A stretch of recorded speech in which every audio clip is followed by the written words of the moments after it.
वही पहली नज़र का प्यार।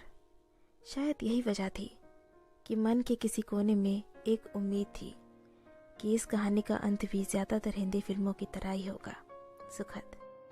चंचल और शोभित ने प्यार करने से पहले कभी नहीं सोचा था, लेकिन एक बार प्यार हो जाने के बाद दोनों बहते पानी की तरह आगे निकलते गए।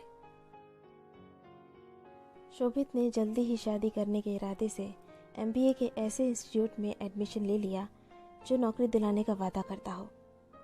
शोभित हड़बड़ी में इसलिए भी था क्योंकि चंचल के घरवाले लड़का तलाश रहे थे। किस्मत और मेहनत रंग ला रही थी। बड़े MBA कॉलेज में दाखिला मिलते ही दोनों के मुरझाते मन में पानी की छींटें पड़ गई थी।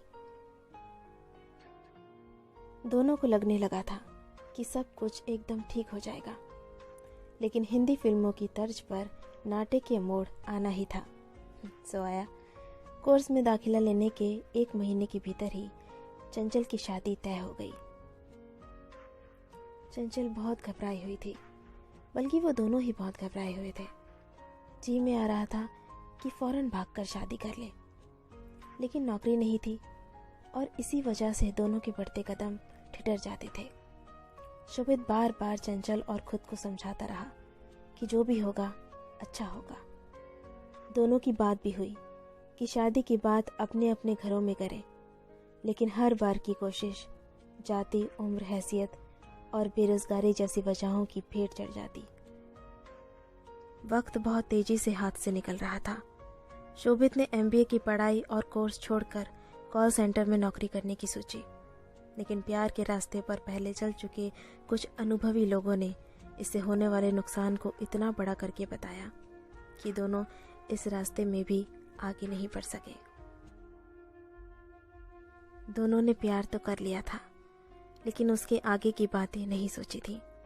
यही वजह थी कि प्यार के सफ़र पर निकल जाने के बाद जब बात शादी की आ रही थी, तो कभी चंचल को अपने भाई बहन की शादी का डर सता रहा था, तो कभी शोभित को परिवार की इज्जत और भविष्य की चिंताओं का काला खौफ।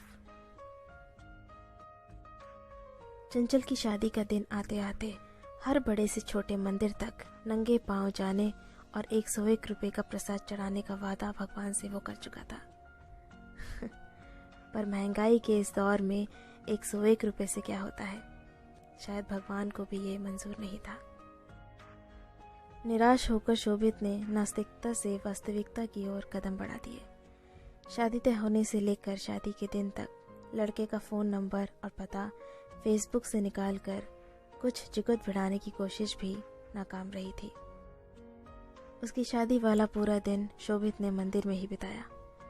कुछ उम्मीदें शायद अभी बाकी थी, हालांकि सूरज ढलने के साथ उनमें भी तेजी से कमी आ रही थी।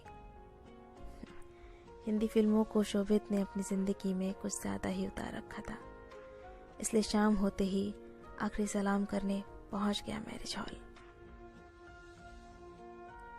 दुल्हन के तैयार होने वाले कमरे में किसी तरह पहुंचकर उसे बोल दिया कि मैं स्टेज पर आऊँगा, तू मुझे गले लगा लियो। मेरी थोड़ी पिटाई तो पड़ेगी, लेकिन सब ठीक हो जाएगा, शादी कैंसिल हो जाएगी। इतना कहकर शोभित तीर की तरह कमरे से बाहर निकल गया। शोभित का जोश दोबारा जाग चुका था। अब ये शोभित का ब्रह्मास्त्र था। जयमाल होते ही वो स्टेज पर पहुंच जाता है। उसके मन में ब्रह्मास्त्र के चलने के बाद पिटने का डर तो था, पर साथ में सफलता की उम्मीद भी। स्टेज पर उसके करीब पहुंचा तो उम्मीद थी कि वो गले लगा लेगी। शोभित ने चुपके से इशारा भी किया, लेकिन उसके चेहरे पर कोई भाव नहीं था।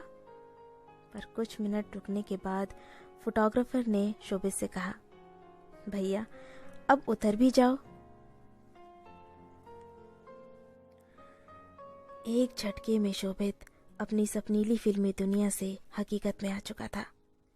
चंचल किसी और की जिंदगी बन चुकी थी। लौटने के बाद एक टक पत्थर सी आंख लिए शोभित रियल लाइफ से निकलकर अपनी जिंदगी की फिल्म को रिवाइंड होते हुए देख रहा था। पर शोभित का साथ देने के लिए चंचल नहीं, उसके नमकीन मैले आंसू और यादें साथ थीं।